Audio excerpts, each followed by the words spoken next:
नमस्कार दोस्तों, मेरा नाम है विजय कुमार और आप देख रहे हैं कॉमिक्स पिटारा चैनल को। दोस्तों, हम लोग कॉमिक्स पढ़ रहे थे वो चेहरा, जो कि शक्ति के कॉमिक्स है। इसका पहला पार्ट मैंने अपने चैनल पे अपलोड कर दिया है। पहले पार्ट में मैंने इस कॉमिक्स को 25 पेज तक कवर कर दिया था। अब इस पार्ट में इसकी आगे कहानी को शुरू करते हैं। हत्यारे खूंखार थे, शक्तिशाली थे। मेरी कोशिश मुझे बचा सकती है और तुम्हारी कोशिश तुम्हें, मगर यदि वो कामयाब हो तब। साइन खच, डोंट वरी। आज डीटीसी की बसें हत्यारे को भी ढोएगी। ये अद्भुत लड़ाका है। ट्विंक। मेरे जिस्म की थिरकन बढ़ती चली जा रही है। शक्ति मुझ पर हावी होने के लिए बेचैन हो रही है। मुझे तरुण से किसी भी सूरत में अलग होना ही होगा। बच्चे हत्यारों का केंद्र अब वही रहस्यमयी मददगार बन चुका था। मेरा मोबाइल भी तो जल्दी कार में छूट गया है। मुझे उसकी मदद के लिए आगे बढ़ना होगा। तरुण, अभी तक भी यहां पुलिस नहीं आ पाई है। मैं किसी तरह पुलिस को इन्फॉर्म करती हूं। कहीं हत्यारों का टारगेट एक हो तो टारगेट में चूक की संभावनाएं कम हो जाती है। उफ, धाड़। बस तुमने दो बार तो बस तुम्हारे 2 बार तो मैंने झेल लिए और इससे ज्यादा नहीं। थम। तुम शायद एक भी ना झेल पाओगे। वार हत्यारों के भी भारी पड़े थे। रुक जा हत्यारे। तरुण ऐसे हत्यारों से लड़ने का अभ्यास नहीं था। धाड़। चोट पड़ना लाजमी था। तरुण की जान खतरे में थी। यही। ओह नो, बस बहुत हो गया। शक्ति। समस्त नारी जगह के विद्रोह की उष्मा का ताप लोहे को पिघलाने के लिए ही काफी था। अब यह लोहा मुझे दे दो, लेकिन मैं भी इसे अपने पास नहीं रखूंगी। तुम्हें वापस लौटा दूंगी। आ! तुम्हें भी। आ! और तुम्हें भी। खना स्क्रिंच। यह आग जो तुम लोगों ने लगाई है, अब ये किसी को जला नहीं पाएगी और ना ही इस बिल्डिंग को कोई नुकसान पहुंचा पाएगी। शक्ति ने पानी की मोटी धारें आग पर फेंकी। जो प्रॉब्लम अपना बेकरार रूप दिखाना चाहती थी, अब वो अपना सिर झुका चुकी है। तरुण अपने जिम्मेदारियों को समझता था। ओह नो, ये तो बुरी तरह से घायल हो चुका है। चंदा लौट आई थी। चंदा, तुम कहां चली गई थी? इसे तुरंत अस्पताल ले जाना होगा। मैंने पुलिस को इन्फॉर्म कर दिया है, मगर ये है कौन और इसने अपना चेहरा क्यों ढक रखा है? इसके मुंह से कपड़ा हटाना होगा। शायद इसके मुंह से खून अभी भी बह रहा है। तरुण ने उसके चेहरे पर चढ़ा नकाब हटा दिया और यही पल था जबकि चंदा की कनपटियां सनसनाने लगी। अचानक जैसे ब्लैक आउट सा हो गया। जिस्म की नसों में बहता लहू एकाएक जैसे जम गया। रोम रोम जैसे सुन पड़ गया। आंखें स्तब्ध, भौचक्की, जिस्म बेजान। आखिर हुआ क्या? तरुण ने एक घायल चेहरा ही तो बेनकाब किया था। ये नहीं हो सकता। उफ, चंदा, तुम्हें क्या हुआ? संभलो। तरुण। उफ। हटो हटो साहब, एक घायल यहां भी पड़ा है। इसके पास तो हथियार भी है। शायद ये वही है जिसने हथियारों से लोगों की मदद की। फिलहाल इसे अस्पताल पहुंचाओ। इनको क्या हुआ? शायद ये सब बर्दाश्त नहीं कर सकी और खून देखकर चक्कर आ गया। मैं इनको घर ले जा रहा हूं। टैक्सी, संभल कर जाना। सर, जिन हत्यारों ने दंगा एवं खून खराबा फैलाया था, वो सब मारे जा चुके हैं। उन हत्यारों का मकसद आतंक फैलाकर लूटपाट करना ही तो हो सकता है, लेकिन अपने मकसद में वे लोग सफल नहीं हो पाए।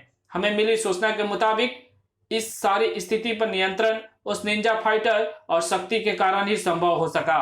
सर, ये अभी जिंदा है। आह! चंदा होश में आते ही बौखलाकर उठ बैठी थी।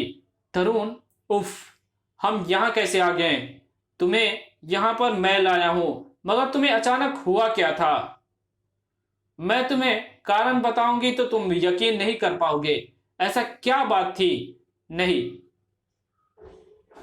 लेटे लेटे ही बताओ, क्या हुआ था?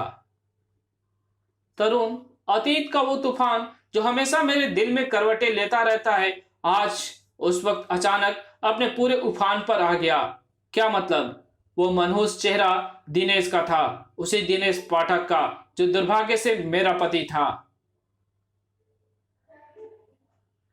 वो दिनेश पाठक था तरुण, मेरे सिंदूर के हत्यारे का चेहरा था वो। उसी के कारण ही तो विधवा हुई थी मैं। मेरी कोख को शमशान की राख देने वाला वो वही चेहरा था जिसने मेरी बच्चियों की निर्मम हत्याएं की। वो वही चेहरा था जिसने एक पत्नी के रूप में मेरी भावनाओं को छलनी किया, एक मां के रूप में मेरी ममता का गला घोटा, एक नारी के रूप में संपूर्ण नारी जगत के नारीत्व का मजाक उड़ाया। वो चेहरा मैं नहीं भूली, ये चेहरा मैं नहीं भूल सकती। मगर सवाल ये उठता है कि दिनेश पाठक तो मारा गया था, फिर वो जिंदा कैसे बच गया? चंदा, मुझे लगता है कि तुम व्यर्थ ही परेशान हो रही हो। वो शख्स दिनेश पाठक कैसे हो सकता है, जबकि दिनेश पाठक तो मारा जा चुका है। हाँ, वो उसका कोई हमशक्ल हो सकता है, और हमशक्ल होने का ये मतलब नहीं है कि उसे दिनेश पाठक समझकर तुम अपने शांत जीवन में भंवर पैदा कर लो। इस बात को दिमाग में अच्छी तरह से बिठा लो कि वो दिनेश पाठक नहीं है। उसने मुसीबत में हमारी मदद की है चंदा, और इस कोशिश में वो खुद भी बुरी तरह से घायल हो गया है। मेरे विचार में हमें फौरन अस्पताल चलना चाहिए। एक डॉक्टर होने के नाते भी मेरा फर्ज यही कहता है कि मैं खुद उसका इलाज करूं। अगर वो दिनेश पाठक नहीं कोई और है तो फिर वो अपना चेहरा छिपाकर क्यों आया था? ऐसा इसलिए भी तो हो सकता है क्योंकि वो जानता है कि मैं उस चेहरे से नफरत करती हूँ, और जानती हूँ कि वो चेहरा अब इस दुनिया में मौजूद नहीं है। ये बात एक संयोग हो सकती है, लेकिन अगर फिर भी हम कंफर्म होना चाहती लेकिन फिर भी अगर तुम कंफर्म होना चाहती हो तो तुम्हें अस्पताल चलकर एक बार फिर उससे मिलना चाहिए। हाँ, मैं जाऊंगी। क्रिन क्रिन। तरुण ने टेलीफोन का रिसीवर उठाया। हेलो। हाँ, मैं पहुंचता हूं। अस्पताल से ही फोन था, उसे होश आ गया है। मैंने ही अस्पताल सुपरिटेंडेंट को फोन करके बोल दिया था कि उसे होश आते ही मुझे खबर कर देना। चलो, मगर वहां उसके सामने अपने मनोभाव पर कंट्रोल रखना। आज सारे कंट्रोल हट गए हैं। नफरत अपनी हदें पार करना चाहती है। वो बिल्कुल ठीक था। थैंक्स गॉड, सब कुछ ठीक है। भगवान का धन्यवाद तो मुझे अदा करना चाहिए कि मैं जिन लोगों की मदद के लिए पहुंचा वो लोग यानी आप दोनों लोग ठीक हैं। मगर तुमने अपना चेहरा क्यों छुपाया हुआ था? मैं रोहिणी के सेक्टर 8 में ताइक्वांडो सिखाता हूं। मेरा नाम दीपक चोपड़ा है। मैं अपना काम शांतिपूर्ण तरीके से करना चाहता हूं। जिन लोगों ने उस क्षेत्र में आतंक मचाया हुआ था वो लोग मुझे पहचान कर मेरा पता लगा सकते थे और फिर दुश्मनी निभाने के लिए बार बार मुझ पर हमला कर सकते थे। इससे मेरे किसी स्टूडेंट को भी चोट लग सकती थी। सीधी सी बात यह है डॉक्टर साहब कि मैं किसी से लंबी दुश्मनी नहीं चाहता था, इसलिए मैंने मीडिया के सामने जाने से भी इनकार कर दिया। ओह हाँ, तुम ठीक कहते हो। जवानी की हवा बड़ी खराब है। हल्की सी तू मैं पर भी लोग चाकू छुरी निकाल लेते हैं। चंदा के चेहरे के चप्पे चप्पे पर दिखाई पड़ती नफरत दीपक चोपड़ा से छिपी नहीं थी। आप उस घटना से शायद अभी भी अपसेट है मिस चंदा। मैं मिस नहीं हूं और तुम ये बात अच्छी तरह से जानते हो। मैं ये बात अच्छी तरह से जानता हूं। कैसे? मगर कैसे? अरे तरुण, मैं जा रही हूं, मैं तुम्हारा रिसेप्शन पर इंतजार करूंगी। कमाल है, मिस चंदा का व्यवहार मेरी समझ के बाहर है। वो ठीक कह रही थी कि वो मिस नहीं है, और उसकी निगाहों में तुम ये बात अच्छी तरह से इसलिए जानते हो क्योंकि जिस दिनेश पाठक से उसकी शादी हुई थी और जो उसकी मासूम बच्चियों का हत्यारा था, उसकी शक्ल बकौल चंदा हो बहू तुमसे मिलती है। क्या? हाँ दीपक, तुम में उसे दिनेश पाठक दिखाई पड़ता है। ओह, तो इतनी देर से उसके चेहरे पर अपने प्रति दिखती उस घृणा का कारण ये था? ये है? ओह ओह माय गॉड। मगर मेरी शक्ल उनके उससे मिलती है तो इसमें मेरा क्या दोष है? उस नफरत का शिकार मुझे क्यों बनाया जा रहा है? मैंने तो अपनी जान पर खेलकर, उफ, मैं इस नफरत को मिटाऊंगा। नहीं, तुम उठो नहीं, तुम्हारे जख्म ताजे हैं। अभी अभी तो जख्म मिला है, वो तो ताजा भी है और सबसे गहरा भी। इसका इलाज ना किया तो ये नासूर बन जाएगा। नहीं, तुम ठहरो, मैं उसे समझा लूंगा। अब चंदा को समझाना मुश्किल था। वो दिनेश पाठक नहीं भी है तो भी मैं उसके प्रति अपनी नफरत को कम नहीं कर सकती। वो चेहरा मैं नहीं भूल सकती, और ये चेहरा भी वही है। वो दीपक चोपड़ा एक भला इंसान है। अपनी जान पर खेलकर उसने हमारी रक्षा की है।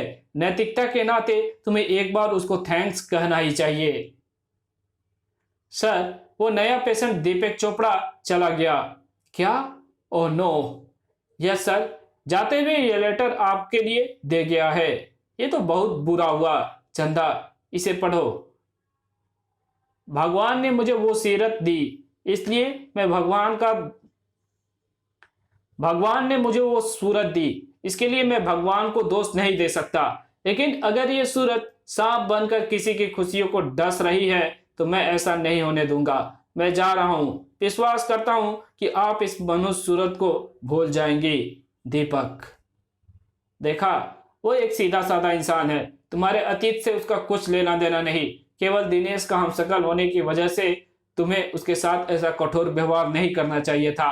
मैं तुम्हें वहां ले जाऊंगा जहां तुम अपने व्यवहार के प्रति उससे माफी मांगोगी। अपने सरदार कंजर को छुड़ाने के लिए हम तुम्हारे साथ कैसा भी कठोर व्यवहार कर सकते हैं, जिसे पुलिस अस्पताल से जेल में शिफ्ट करने की सोच रही है। तो तुम हमें किडनैप कर रहे हो, ऐसा ही समझ लो। पुलिस को कंजर को छोड़ने के लिए सिर्फ 2 घंटे का समय मिला था। वो एक खुखार हत्यारा है, उसे किसी भी सूरत में छोड़ा नहीं जा सकता। लेकिन मरने हम डॉक्टर तरुण और चंदा को भी नहीं देंगे। फिलहाल तो खतरा दोनों के सिर पर नंगी तलवार बनकर लटक रहा था। इस शहर ने हमारे कई साथियों का लहू पिया है। इस शहर का तो हम जीना ही हराम कर देंगे। बस एक बार सरदार छूट जाएं। शक्ति को एक अवसर मिलते ही इन सब हत्यारों के सिर कलम हो जाएंगे। शक्ति के अलावा भी कोई दूसरा इसी ताक में था। सावधान, कोई दुश्मन है। उफ, हाँ, दुश्मन तो है, और वो भी मामूली नहीं, जानी दुश्मन। नहीं, अब वार नहीं। नहीं, अब वार तुम नहीं, मैं करूंगा। तुम यहां कैसे? अपने भेजे पत्र का रिएक्शन देखना चाहता था, इसलिए छिपकर सब देख रहा था।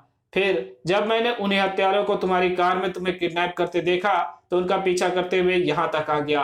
मगर इस प्रयास में तुम्हारी छाती के जख्म फिर से खुल गए हैं और उनमें से काफी खून बह रहा है। और अब तुम अपने चेहरे से नकाब हटा सकते हो, क्योंकि यहाँ इतने ही हत्यारे थे जिन्होंने तुमने मार डाला है। नहीं, मैं ऐसा नहीं कर सकता। अब मैं जानते बुझते एक और हत्या नहीं कर सकता, किसी की भावनाओं की। मेरा चेहरा किसी को तकलीफ दे सकता है। Good bye. उसने एक बार फिर अपनी जान पर खेलकर हमारी जानें बचाई हैं। इस बात से मैं कब इनकार कर रही हूं? मगर वो चेहरा मैं नहीं भूल सकती। भेड़ियों जैसे खुखार आंखों की विवशता मुझे आज भी अच्छी तरह से याद है, जिनसे उसने एक शिकारी की तरह मेरे नवजात बच्ची को घूरा था। उसकी उन अंगुलियों की नृशंसता मैंने आंखें फाड़ फाड़ कर देखी थी, जिन्होंने मेरे पेट के जख्मों पर लगे टांके को उधड़ डाला था। ड्रैकुला के समान हंसते हुए उसके वो पाशविक होंठ मैं कैसे भूल सकती हूं। मेरे दिल में उस चेहरे के प्रति नफरत की क्वांटिटी का तुम अनुमान भी नहीं लगा सकते तरुण। अगर मैं भूमि होती तो अब तक ज्वालामुखी के समान फट चुकी होती। प्लीज तरुण, मुझे उस चेहरे में उलझाने की कोशिश मत करो। मैं प्रत्येक उस चीज से नफरत करती हूं जो दिनेश पाठक से जुड़ी हुई है। यहां तक कि मैं अपने इस रूप से भी नफरत करती हूं जिसने दिनेश पाठक जैसे उस राक्षस को अपना गुलाम बनाया। मैं चाहूं भी तो वो चेहरा मैं नहीं भूल सकती, कभी नहीं। और मैं जानता हूं जब तक ये नफरत तुम्हारे दिल में है वहां किसी के भी प्रति प्रेम का अंकुर तक नहीं फूटेगा। तुम्हें इस नफरत को नेस्तनाबूद करके वहां एक ऐसी उपजाऊ जमीन बनानी होगी चंदा, जहां मेरा प्रेम का अंकुरन हो सके। तरुण चंदा को घर छोड़कर सीधे पुलिस कमिश्नर के पास पहुंचा था। अरे डॉक्टर तरुण, आपको उन टेररिस्टों ने छोड़ कैसे दिया? और आपकी सहयोगी मिस चंदा कहाँ है? सबसे पहले तो आप मुझे ये बताइए कमिश्नर साहब कि कंजर कहाँ है? आतंकवादियों की मांगे मांगने के सिवाय हमारे पास कोई रास्ता नहीं था। उसे तो छोड़ा जा रहा है। एक हेलीकॉप्टर उसे ले जाने के लिए अस्पताल पहुंच चुका है। ओह नो, उसे फौरन रोकिए। उसकी जरूरत नहीं पड़ने वाली थी। शक्ति का ताप जलाकर भस्म कर डालेगा तुझे शैतान। शक्ति शक्ति शैतानों को भस्म करने के लिए स्वयं ही खुल जाती है शक्ति की तीसरी आंखें। नारी का क्रोध तो प्रलय ला सकता है, फिर यह तो केवल एक शैतान की मौत थी। मगर असली शैतान अभी मरा कहां था? उसका सामना तो शक्ति से होना अभी बाकी था।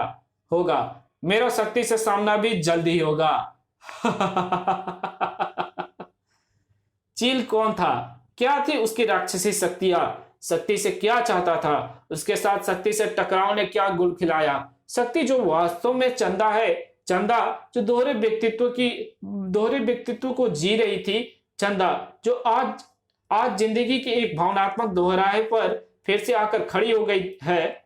एक तरफ तरुण है और दूसरी तरफ दीपक चोपड़ा, जिसकी शक्ल उसके पूर्व पति दिनेश पाठक से मिलती है। उस दिनेश पाठक से जिसे शक्ति की विध्वंसक तीसरी आंख ने भस्म कर दिया था।